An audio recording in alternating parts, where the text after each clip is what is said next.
to cook eggs, the cheesy version. Let's get started. The first thing you're going to do is cut up some green onion. But if you don't like green onion, you probably shouldn't cut up green onion. But I do, so I cut up the green onion. After you've cut up the green onion, you're going to place them to the side. Then you're going to cut up some chicken. I have some pre-cooked grilled chicken that I'm cutting up right here, making slices, fairly thin, but not too thin. The reason why I'm using pre-cooked chicken is because it makes the recipe go better. Now, after I've sliced that up, I'm going to put that to the side, but if you want smaller pieces, cut that in half, like I just did. I'm also going to be using fresh mozzarella sliced cheese, or some people say mozzarella. Be careful when opening up the package. And what I'm going to do is I'm just going to take a few slices of the mozzarella, or mozzarella, however you want to call it, cheese, out of the package. It's kind of difficult getting out, but I'm quite nimble when it comes to getting that cheese. So once I got the cheese out, I'm going to break it up into pieces, one by one, just like that. And if you want a little bit more cheese, go ahead and grab a little bit more cheese. You can never have too much cheese. Or can you not? Then seal the cheese back because you don't want the cheese to be bad. But how can cheese go bad? It just ages. The next thing you're going to do is you're going to crack the eggs open. I prefer to use brown eggs, but if you want to use white eggs or whatever, you can use that. I'm going to make 3 eggs. I keep all the yolk and all the whites.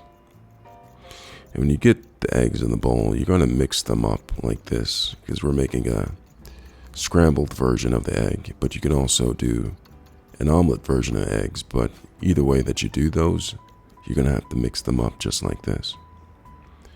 The next, I'm going to put a little bit of olive oil inside of a pan and heat the olive oil up to about a medium or a medium temperature. And then I'm going to place the pieces of chicken, the grilled pieces of chicken that I sliced up, into the pan. Now, I probably should have waited for the pan to get a little bit warmer or hotter, but it didn't. But hindsight's 20/20, and you can't reverse the past or go back in the past unless you're Marty McFly. Now, once you have the chicken in the pan, you're gonna just want to heat the chicken up, because this is pre-cooked chicken, so you don't need to beat a dead chicken, I guess. I don't beat a dead horse. I don't know the analogy, but you know what I'm saying. You don't need to redo something that you've already done before when it's already been done, I guess. So once the chicken has been heated up to a temperature to make the chicken hot, I guess that would be called cooked or reheated, speaking in layman's terms, you're going to remove the chicken, bok, and add a little bit of olive oil back to the pan. Heating the pan back up because you're getting ready to add the eggs to the pan. And once the pan has heated up, you can see it's quite heated. I'm just going to circulate the olive oil and then pour in the eggs that I beat up. Now, once the eggs are in the pan like this and heating up, you'll start to see it bubble, right? And what you'll want to do is go ahead and add a little pepper to it. Pepper adds a nice flavor to it. That's why I'm adding it to it. Try to evenly distribute it because you don't want just burst of black pepper taste hitting you all at once, or twice, or 3 times a lady.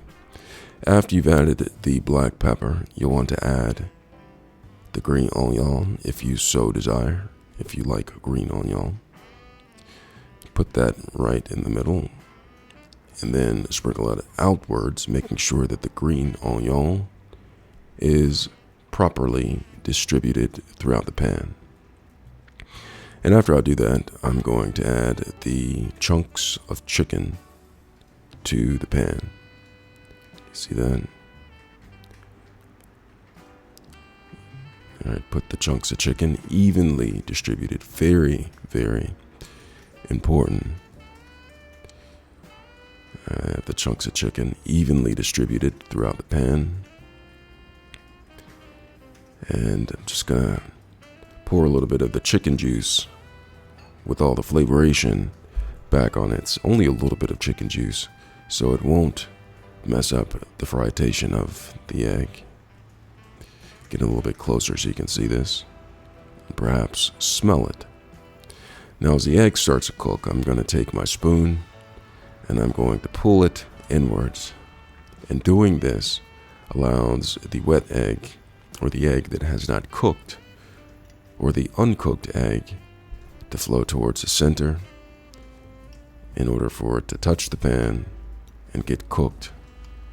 You can see I'm just acting like I know what I'm doing by mixing the eggs all together, making sure everything's mixed quite nicely. And the point of this is to get the egg cooked.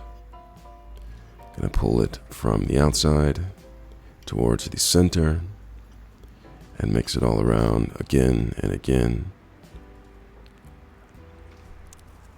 Then I'm going to add cheese. As the egg starts to cook and it's almost done, I add the cheese.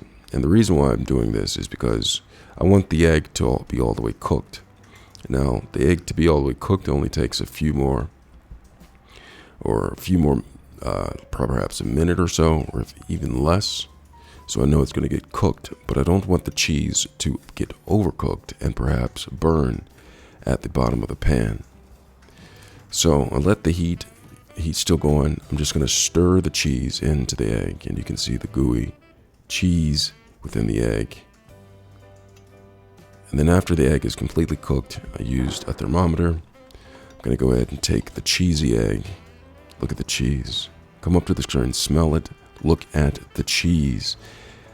And I'm going to take the cheesy eggs and place it onto the plate for me to eat. Look at this. I'm going to let you get a good look at this pretty soon, so stay tuned. Here it comes. Look at the cheese. Look at the green onion. Look at the chunks of chicken. Look at the chunks of chicken and cheese. Only one thing I can say about that. Absolute